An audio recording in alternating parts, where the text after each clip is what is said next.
Returning now to the new report out this morning calling for a phased reopening of New Zealand's borders once the vaccination program is fully rolled out. The report's cautious approach is welcome news to public health expert Professor Michael Baker. He joins us now. Morena. Morena, Colin. OK, it is a cautious report suggesting we need to wait until we're fully vaccinated before we can begin to open those borders. Is that the right approach? I think absolutely.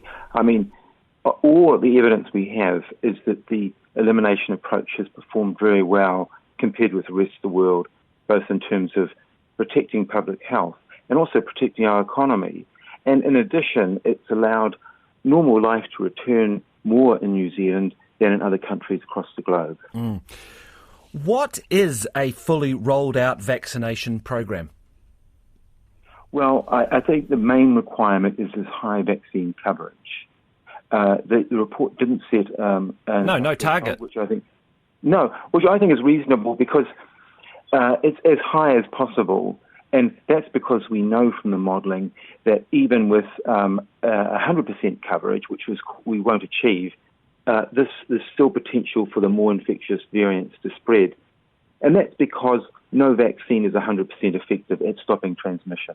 OK, but is there a problem here that if we get to the end, towards the end of the... We don't know where the end of the program is, because how do you know where there's just some people who haven't got around to getting it or who don't pay attention to the media or whatever, but would take it, as opposed to those who are hesitant or resistant to taking it? You know, at what point can you say you've given every New Zealander the opportunity?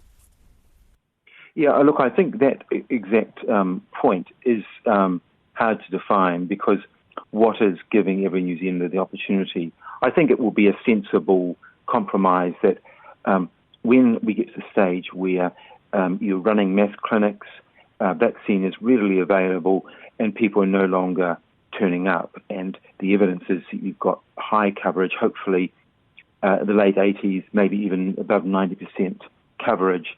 At that point, people have decided that they're going to get vaccinated or not. That's a tricky political question, though, isn't it? It's one a government has to make, because if we then open the borders, and even though we try and maintain an elimination strategy, this report highlights we could well have cases in the community and deaths. Yeah, that's right. I mean, it is challenging, but I think there will be a point when we can say we've reached maximum coverage that we're going to achieve. There will still be people who will drift in, but really the curve is flattening out, and I think that will be fairly apparent from the data. Why don't we want a target to work towards, some sort of figure that gives us something to aim at? Yeah, look, I think it's there is an argument for having that target. I think one of the problems is knowing what that would be, because we know we can't completely vaccinate our way out of this. That we've got to retain vaccine and public health and social measures. And remembering other diseases around the globe have been effectively eliminated without achieving some magic threshold, because you can use vaccines very strategically and you combine them with public health measures. A lot of talk about vaccines and the possible extension of the date between the first and the second shots. Dr. Bloomfield obviously suggesting that some research shows up to 8 weeks could be more beneficial. Have you had any research on that? Yeah, look, I think the research is fairly convincing that delaying the second injection increases the immune response, so you get more antibodies.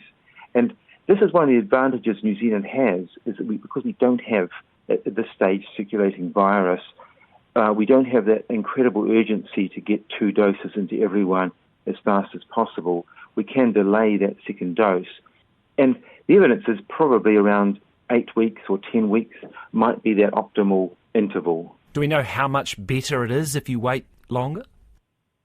Well, you certainly get a lot more antibodies generated if you delay that second dose, and they are associated with better protection. The big unknown with all of the vaccines, of course, is how long the protection lasts.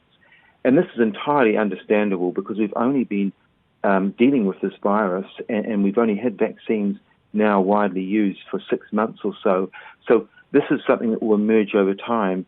But I would say it's a reasonable it's a reasonable idea that if you delay that second dose, maybe 8 weeks, maybe a little longer, that you will have better long-term protection. I mean, that would be a reasonable assumption. Sure. Just finally, if we put a crystal ball on, we try and imagine the situation in early 2022 when we're opening up. Do you think we could have this situation, as highlighted in the SCEG report, whereby people can come in quarantine-free, but they are basically being tested, 3 or 4 times, and they go into isolation at home, they agree to be monitored in their movements?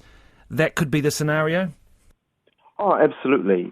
And this is remembering that much of the world will be also aiming for very high vaccine coverage. These are countries who we will have two-way travel with. So, no, I think there's a lot of optimism. As the report flags, there are potential problems, and that would be if we get resistant variants emerging. And it may be that we will need a booster dose and other precautions, and so that could really still upset the plan. That applies everywhere around the globe. And remember, New Zealand is in a fantastic position because we don't have all our eggs in one basket. We have vaccine, and we have the elimination strategy, and we have these public health and social measures. So we can choose our future. Professor Michael Baker, kia ora. Thank you very much for that public health